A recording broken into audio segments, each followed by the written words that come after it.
है। एपिसोड 8 की शुरुआत में हमें पास्ट का सीन दिखाया जाता है जब रोज ड्रिंक करके कहीं जा रही थी। तब ड्रिंक करने के बाद रोज को जरा भी होश नहीं था, इसलिए कुछ लोग रोज का फायदा उठाने की सोचते हैं, मगर इतने में रघु आकर रोज को उन लोगों से बचा लेता है। फिर सीन प्रेजेंट में आता है और हमें पता चलता है कि नागालैंड का समिट सक्सेसफुल हो गया था, जिसकी वजह से काफी सारे लोग खुश थे। इस समिट की वजह से नागालैंड में डेवलपमेंट होने वाला था। फिर जब हाथीराम उस जगह पर जा रहा होता है जहाँ डैनियल ने मेघना को मारा था, वही डैनियल बिल्डिंग के ऊपर से हाथीराम पर हमला करने लगता है और हाथीराम भी चुपके से बिल्डिंग के अंदर आ जाता है। जिसके बाद हाथीराम और डैनियल के बीच में काफी लड़ाई होती है और यहाँ ये दोनों एक दूसरे पर काफी भारी पड़ रहे थे। हालांकि आखिर में हाथीराम डैनियल को जान से मार डालता है और हाथीराम को आज जाकर सुकून मिलता है कि उसने अंसारी और मेघना के कातिल को मार डाला। फिर अगले दिन आइजैक हाथीराम से कहता है कि सर, आपने बहुत बहादुरी का काम किया है, आपको अपने सवालों के जवाब मिल गए होंगे, इसलिए आपको अब वापस चले जाना चाहिए। इस पे हाथीराम कहता है कि अभी नहीं, मुझे पूरे सवालों के जवाब नहीं मिले हैं। इतना कहने के बाद वो सीधा कैन से मिलने उनके घर जाता है। फिर वो कैन से पूछता है कि आपने थॉम को क्यों मरवाया था। इस पे वो उसे सारी बात बताता है कि थॉम समिट में नहीं आना चाहता था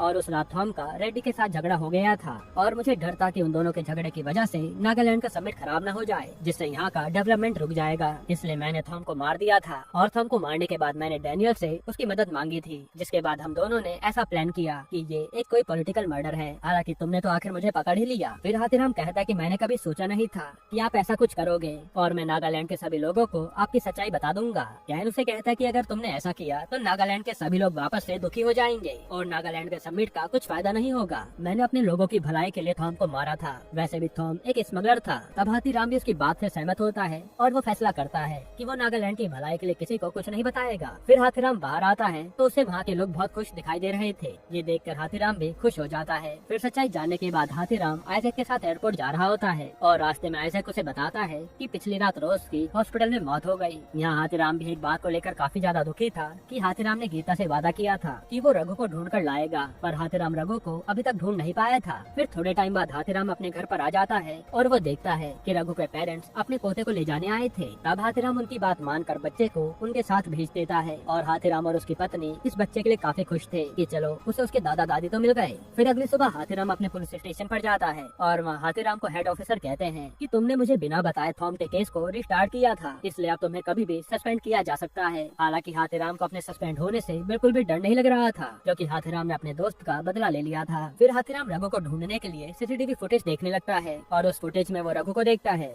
जो कि एक ऑटो रिक्शा में बैठकर रोज को लेने आया था। तब हाथीराम उस ऑटो रिक्शा के ओनर के पास जाता है जिसका नाम टोकस था। टोकस पुलिस को देखकर भागने लगता है, लेकिन कैसे भी करके टोकस को पकड़ लिया जाता है। जिसके बाद टोकस हाथीराम को सारी बात बताने लगता है कि रघु उस दिन किसी लड़की को स्टेशन ले जाने के लिए मेरा ऑटो लेके गया था और रघु ने मुझे कहा था कि वो लड़की उसे इस काम के बदले 5 लाख रुपए देगी और वो मुझे 10,000 रुपए देने वाला था। फिर जब रघु मेरा ऑटो लेकर वापस आया तो मैंने रघु से अपने हिस्से के 10,000 रुपए मांगे, पर रघु के पास देने के लिए एक भी रुपया नहीं था। इसी कारण रघु और हमारे बीच में लड़ाई होने लगी और लड़ाई में गलती से रघु की जान चली गई। फिर रघु को मारने के बाद हम लोगों ने उसे एक खेत में गाड़ दिया था। तब वो लोग हाथीराम को रघु की लाश के पास लेकर जाते हैं और रघु की लाश देखकर हाथीराम काफी दुखी हो जाता है। साथ ही वहाँ हाथीराम को रघु का कुछ सामान भी मिलता है और वो लोगों से कहता है कि रघु को कोई 5 लाख रुपए नहीं मिले थे, इसलिए उसने तुम्हें 10,000 रुपए नहीं दिए और तुमने उसे फालतू में मार डाला। फिर हाथीराम और विर्क एक साथ होते हैं तो विर्क हाथीराम से पूछता है कि अगर रोज को थॉम से पैसे मिलने वाले थे जो कि उसे नहीं मिले तो पैसे आखिर गए कहाँ। इस पर हाथीराम भी सोच में पड़ जाता है कि हाँ, ये पैसे गए कहाँ। साथ ही हाथीराम बातों बातों में कहता है कि अब मैं नौकरी छोड़ने वाला हूँ क्योंकि मैं इससे परेशान हो गया हूँ। इतने में हाथीराम को एक बच्चे के हाथ में नोट दिखता है। वो नोट देखकर हाथीराम समझ जाता है कि थॉम रोज को हवाले के पैसे देने वाला था। तब हाथीराम जल्दी से रोज और रघु का सामान चेक करने लगता है और उस सामान में हाथीराम को एक फटा हुआ नोट मिलता है। असल में वो नोट हवाले का था और उस नोट के बदले में रोज को 2 करोड़ रुपए मिलने वाले थे।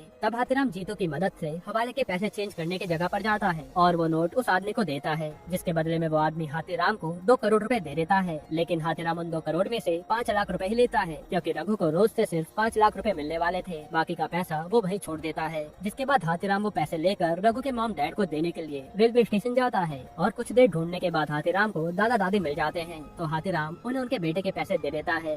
जिसके बाद हाथीराम सुकून से घर जाने लगता है क्योंकि हाथीराम ने ये पूरा केस सॉल्व कर दिया था। यहीं पर ये वेब सीरीज खत्म होती है। दोस्तों, आपको वेब सीरीज कैसी लगी हमें कमेंट में जरूर बताइएगा।